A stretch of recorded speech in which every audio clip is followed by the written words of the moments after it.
The summer heat was becoming unbearable, so my husband James decided to take the whole family to our house by the lake. Our 25-year-old son, Mateo, invited some friends to join us for the weekend. I never would have expected that one of those friends would disrupt my life in such a shocking way. When Henry arrived, a 40-year-old man, with a charming smile and eyes that seemed to scrutinize me, he seemed out of place among the rowdy young people. At 50, I felt at peace with my age. But that evening, in his gaze, I felt like I rediscovered a forgotten youth. During dinner, Henry gave me glances that couldn't be misunderstood. I felt his eyes linger on me, while my husband laughed and chatted, unaware of everything.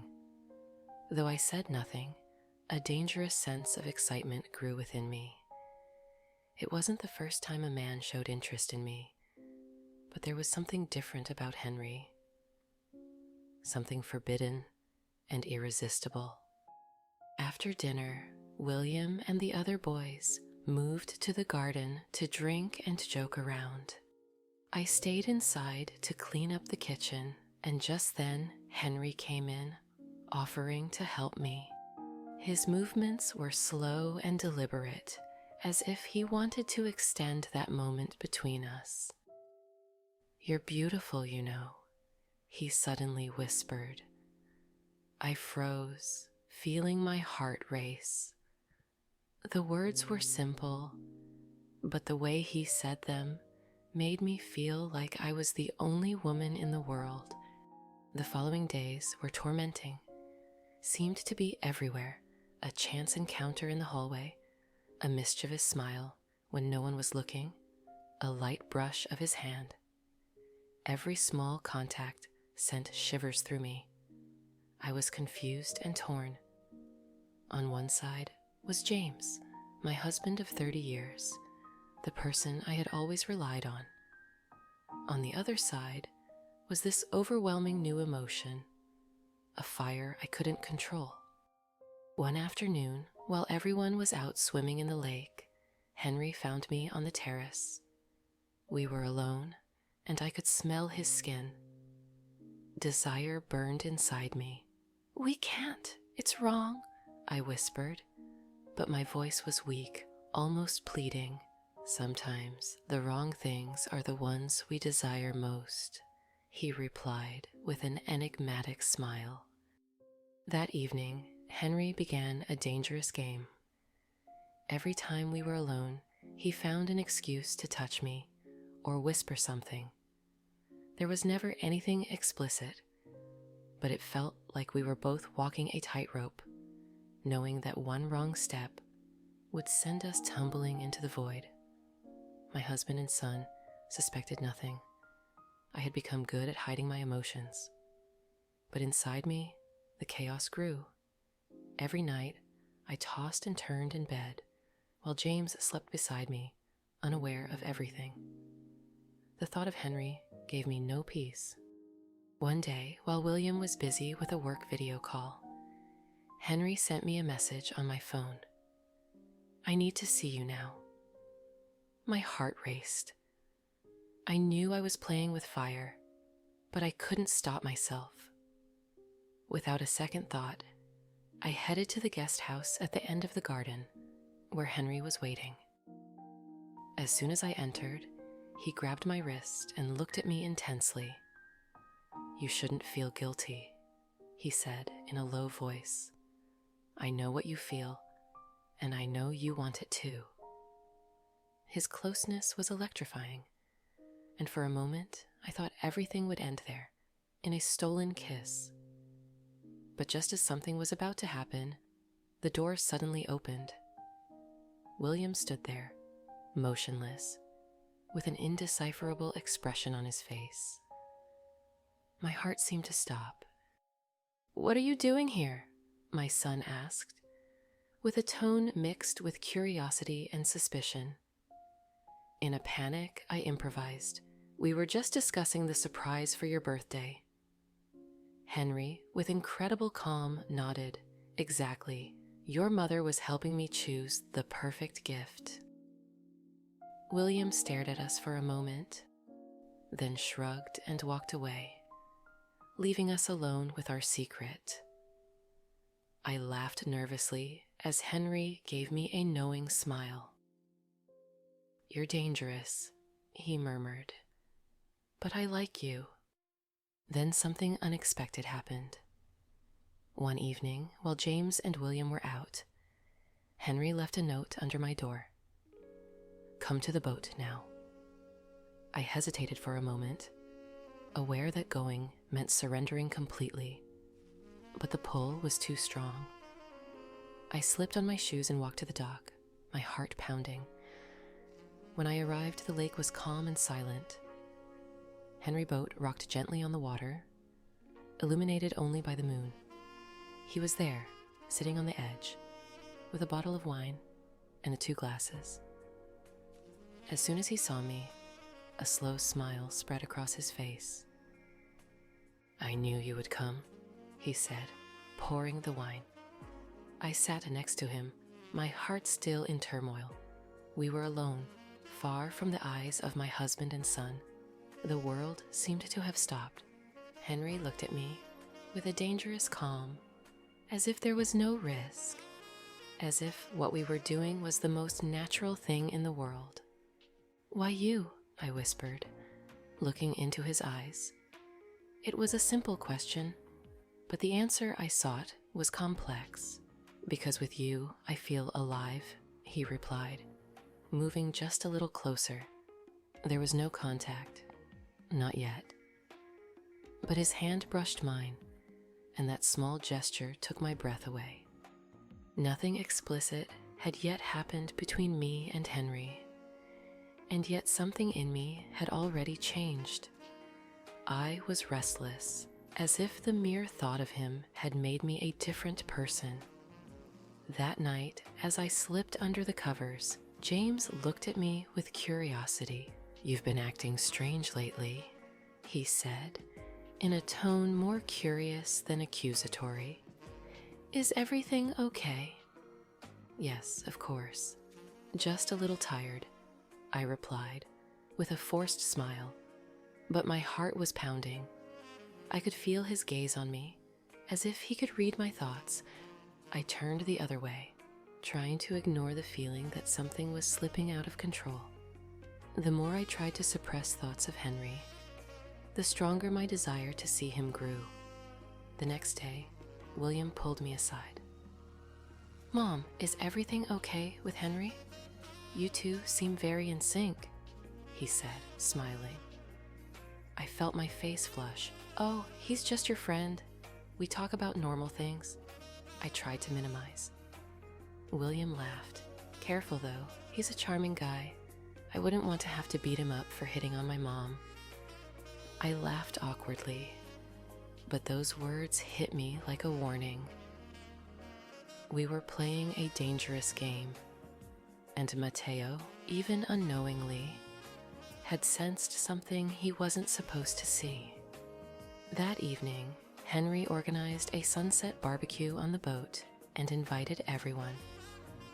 James and William enthusiastically agreed, and I tried to act normal, though I knew staying close to him would be another step towards the abyss. On the boat, Henry seemed perfectly at ease. He chatted with James as if nothing was going on, while I struggled to stay calm. Every time our eyes met, a shiver ran down my spine. During the evening, Henry proposed a toast. To life's secrets and surprises, he said, looking at me intensely over the rim of his glass. I felt my breath catch. That toast was just for me, and its meaning hit me hard. I was edging dangerously close to something I couldn't control. Shortly after, while James and William were busy playing cards, Henry silently approached me and whispered, "Tonight, after everyone has gone to bed, meet me on the boat. We can't keep ignoring what's happening." His words were a sentence, I knew that moment was inevitable. My heart pounded and my mind screamed that it was wrong, but my body seemed to have other intentions. When the house grew silent, I slowly got out of bed. James was sleeping deeply beside me, and every step toward the door was a stab of guilt. I headed toward the dock, my heart in my throat, trying not to think about what was about to happen. But just as I was about to step onto the boat, a figure emerged from the shadows. It was Mateo. "Mom, what are you doing here?" I froze, unable to come up with an answer. William looked at me with suspicion, and in that moment, I realized I couldn't lie to him much longer. "I was just taking a walk," I stammered, but he didn't seem convinced. "A walk all the way to Henry Boat?" he asked, crossing his arms. I was trapped. Any lie I could invent would sound ridiculous, and now the risk of our secret being discovered was greater than ever. I stood paralyzed, feeling the weight of every possible consequence pressing down on me. The next day, Henry sent me a cryptic message. "We can't keep going like this. If you're afraid, tell me, and I'll disappear. But if you come tonight, I promise there will be no turning back." Those words were both an invitation and a threat. I felt suffocated, trapped in a spiral I had fed myself. Later at home, I noticed James looking at me differently. It was as if he suspected something, but not enough to openly accuse me. The tension between us was palpable, and every daily gesture turned into a chess game of silences and fleeting glances. While I was in the kitchen, William walked in with his phone in hand. "Henry asked if you want to join him for a boat ride tonight," he said in a tone that made me freeze. I pretended to be surprised. Really? But why would he ask something like that? William gave me a half smile. "I don't know. Maybe he likes you more than you think." His words, spoken as a joke, hid a growing doubt. "That's ridiculous," I replied, hoping to end the conversation. "Yeah, ridiculous," he repeated, then added with a sharp look, "But be careful, Mom. Lies always come to light." I didn't know if it was just a joke or a warning, but one thing was certain.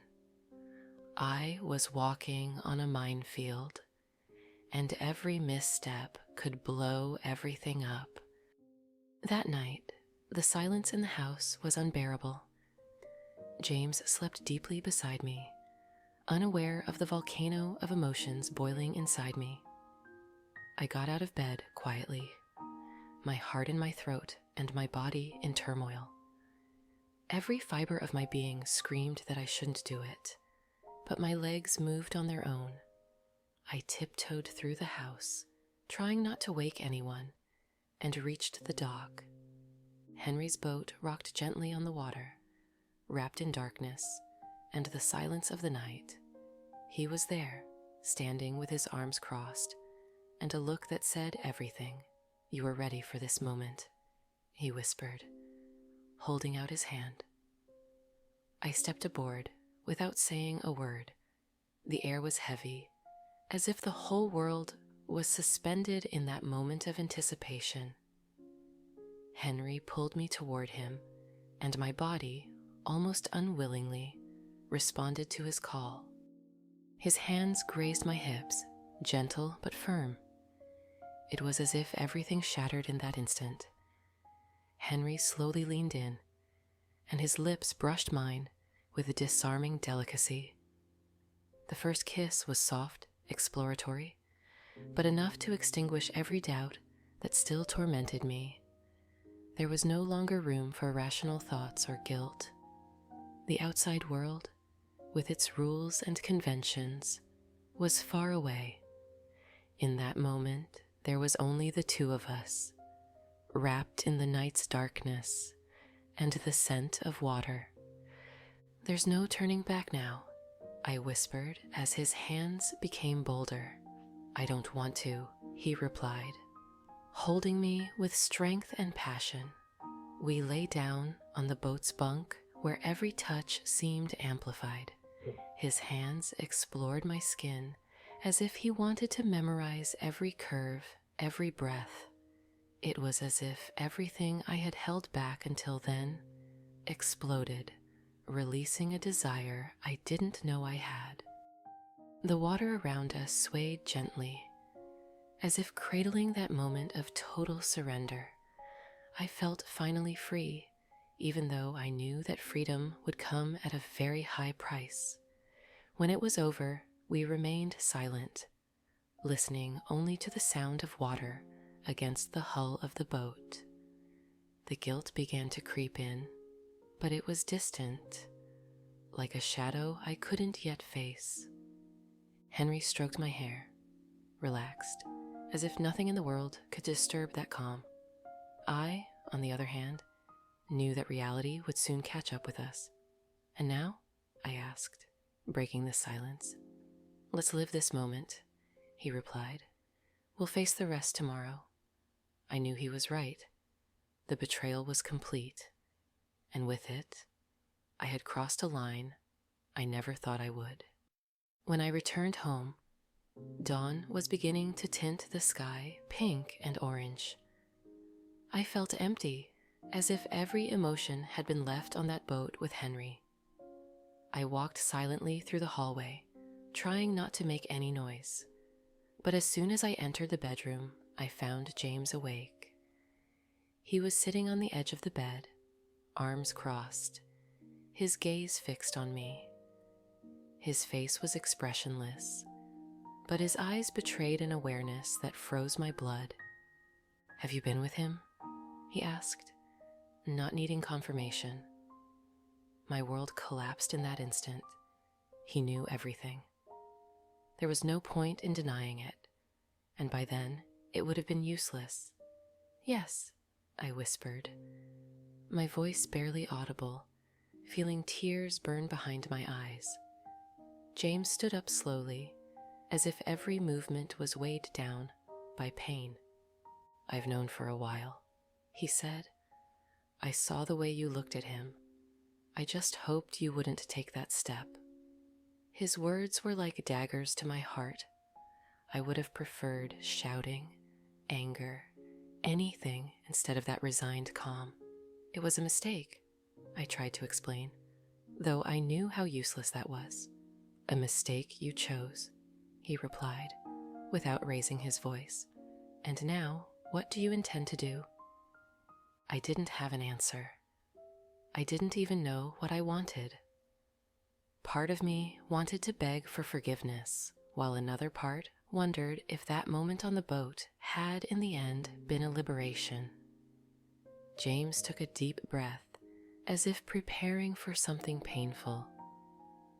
"We can't go on like this," he said. "I loved you more than anything, but I can't continue living with this burden." Those words, though predictable, hit me like a blunt force. I knew he was ending everything, and I couldn't blame him. "I'm sorry," I whispered, but my apology sounded hollow even to my own ears. "Me too," James replied, picking up a bag he had already packed, "but it's not enough anymore." Without saying another word, he left the room, walked down the hallway, and shortly after, the front door closed with a thud that seemed to echo in my soul. I was left alone in the house that had once been our refuge and was now a prison of regrets and silences. I leaned against the window and watched the sky grow brighter and brighter.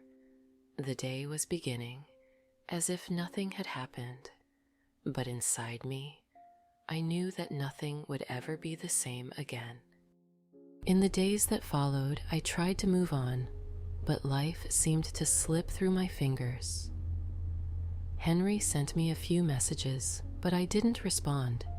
It wasn't his fault, But that betrayal had opened a chasm that I didn't know how to fill. James didn't come back, and William didn't ask questions. Maybe he understood, maybe he didn't, but he preferred not to know. His coldness made me realize that even my relationship with my son had been marked. There comes a moment when we realize that every choice has a price. Sometimes that price is too high. Looking at myself in the mirror, I saw a different woman. A woman who had sought something outside her marriage and ended up losing everything. The betrayal gave me an illusion of freedom, but in the end, it left me only with loneliness and regret. I had crossed a boundary from which I could not return, and now I had no choice but to learn to live with the consequences. I closed my eyes and took a deep breath. Maybe one day I would forgive myself, but for now, all I could do was adapt to this new reality.